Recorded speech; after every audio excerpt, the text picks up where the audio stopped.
Hey, what's up? What's up? What's up? I'm really glad to be here right now, talking to you guys. My name is Renee, musician and sociologist. Renee, by the way, is my pen name that I use for online purposes.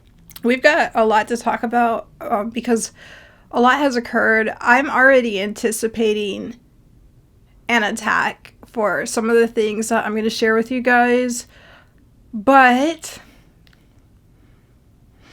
here we go. I am a scientist at heart, musician and scientist, and so I have accumulated some rich data and information that will help you to be able to decipher through sociopaths, psychopaths, narcissists, manipulators, and dangerous situations that are designed to affect you mentally, emotionally, physically, and spiritually. In particular, those connected with interpersonal relationships, family members, friends, new people that you're meeting. It could be people that are in distant relation to you, coworkers, etc. So let's go through and let's discuss some of the findings. So right before my pause on social media, and I'm going to make another tape probably to talk about that, I came across a paradox, right? And in this paradox, I had to take a pause and make sure I was very careful with the approach to how I approach this, because if it was what I thought it was, I'm like, this may be one of the biggest challenges to empaths and to people that are emotionally on a positive end, able to connect with positive emotions, who are not manipulative, who are not diabolical, who don't. We'll get into all of that later. The problem that I ran into is we talked about Hoovers and stuff like that on some of the old tapes, right? But I started noticing that, and some of the people who are narcissists, psychopaths, sociopaths, etc., they do watch my content as expected, especially the stuff related to dark psychology and spirituality, and then they will try to approach me in some cases with information they've learned from me in order to try to combat it. So one of the most difficult problems you may come across, and this one is going to really challenge you, is the fact that narcissistic psychopaths, sociopaths, and social predators, malevolent people, they now have the ability to, some of them, be able to mimic innocence and empathy, and do it in a way that didn't really recognize over the last few years. And I started seeing these cases pop up where they have stolen the language, they have stolen certain phrases that we use, even certain healing language about manifestation, about love, about spirituality. They literally watch our videos and they go through and they take on the aspects of us. They try to emulate our behavior, speak like us, sound like us, to where we will accept them, but they only have one goal and one goal only, which is destruction. When I ran into that problem, I'm like, so how do I teach people how to discern and navigate through this? Because what I don't want to have happen is people who are good people, kind-hearted people, good-natured people, who may be genuinely going through a situation or going through something that's negative or dark, and they are mistreated because people assume that it's manipulation and it's not. Let me give you an example of what I mean. It's like if there's a person that is on the street and they're begging for help and they genuinely need it and they are a victim, I don't want people to become so jaded that they just walk right past them thinking that it's probably a scam, just because someone who is a scam artist or someone who is diabolical put themselves in the same position to then try to set people up and prey on them. So this is a big concern that I have right now.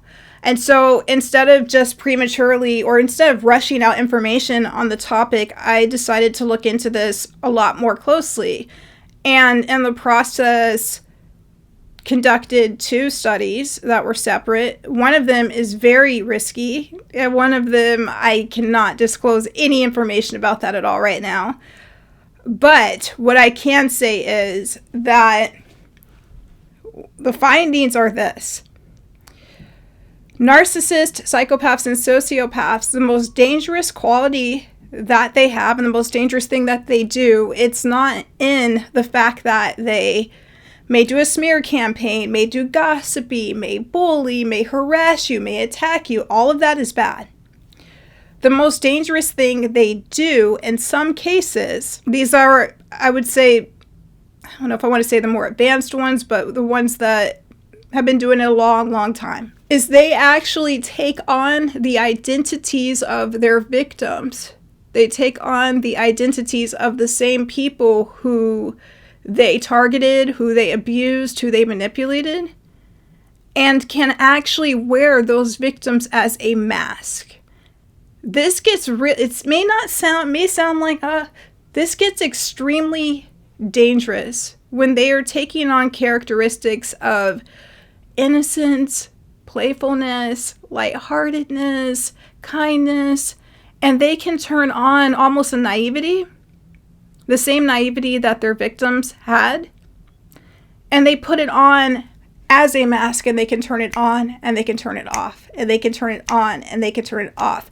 If you're an empath, if you are someone who's very caring, this is scary stuff because it's actually a predator. It's quite literally a wolf in sheep's clothing. Now, ways to identify this, you want to look for incongruence. Incongruence. So what is incongruent? So if they are displaying behaviors and characteristics that are incongruent with their physicality, right? So for example, let's say you're dealing with someone who is, I don't know if you guys remember, I've heard of back in the old days, there used to be people, I don't know if they still do it now, but they used to pretend to be homeless, right? They literally were professional homeless people. They were driving Mercedes, they were living in high-rise condos and apartments, but they would put on the clothes of homeless people and go out and make sometimes $1,000 a day. And they were like, this is great, this is easy. I only work a few hours and it's fun. And they enjoyed it. And these would definitely be people who I probably consider on the cluster B side of the spectrum, meaning narcissists, psychopaths, and sociopaths. But they did it, and unfortunately, this damages it for people who maybe are really in need, right? And you have people that are so jaded because of they have this perception of these professional homeless people out there that they don't give any money at all. And it might be someone who actually really needs it, right? Well, how do you recognize a person who is a wolf in sheep's clothing? Let's say a professional homeless, someone that's pretending to be there because they're in need, versus a person who actually is in need. That's where we have to look at incongruence. And when I say incongruence, for example, when you're looking at a person's hair who is homeless, they are probably going to have knots in their hair from not brushing it, not combing it, right? But the people who are professional homeless, their hair was well brushed and they would like kind of frizz it up at the ends or tangle it up at the ends, right? That would be a sign of incongruence. Another example is, do they have no body odor? Because the ones who are professionally homeless, they would leave the same old dirty clothes in the car, but then when they got home, they would take showers, right? Look at their fingernails. Look at different things that would correspond to the behavior and the situation.